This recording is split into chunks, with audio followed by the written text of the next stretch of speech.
Hi guys, Mark Anthony here with another Canva tutorial, and today we'll be adding a sepia effect to photographs, photos, images, and just so we can give it like a historic look really. It's just like brings a little bit of magic to a general black and white image and instantly provides it with a little bit of history no matter how old the image is. It's amazing transformation really.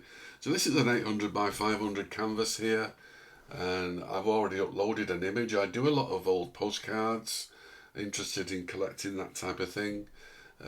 So I'll just use this one. This is probably about circa 1905, and I'll just drag this out. So it's an old greengrocers in Manchester in the UK. So I just scanned this in black and white. So now we can give it a nice sepia effect and make the image look as old as it actually is. So let's just click on the image and then choose edit image.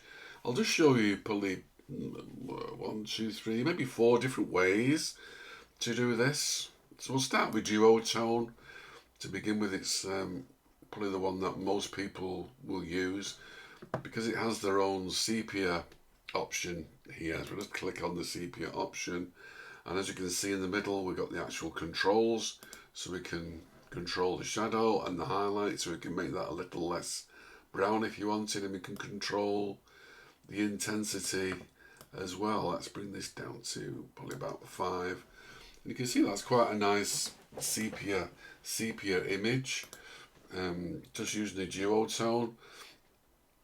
But there's other options like the classic. Depends how much sepia you want it, and you can obviously do the highlights here. You can really mess about with these things. Let's bring it down to half and see what that looks like. I would normally go for something like this. I don't like my sepia being too brown, to be honest with you, when I'm using. So I normally have the sepia looks just something like that. It's just that's what it works for me. The other one is using filters. So let's just go back a sec.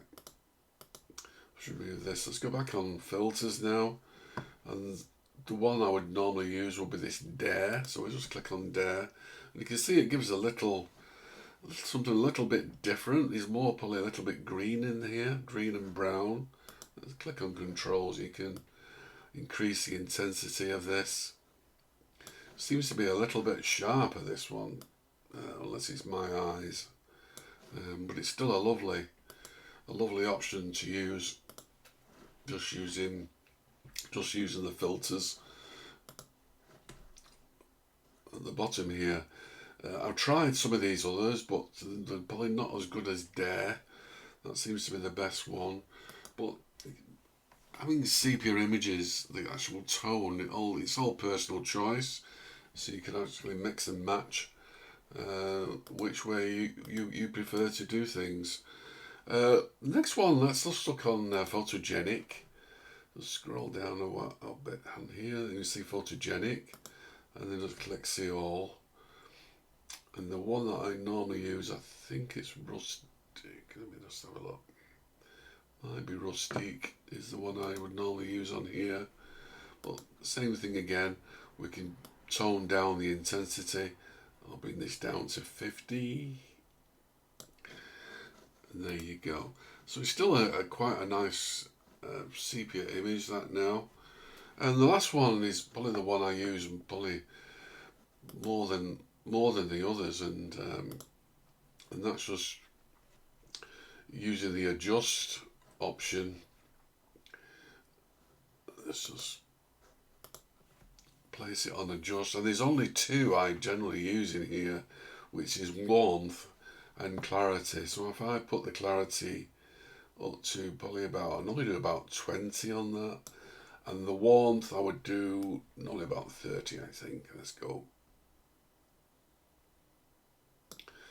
on 30, and this is the one that I generally use for sepia.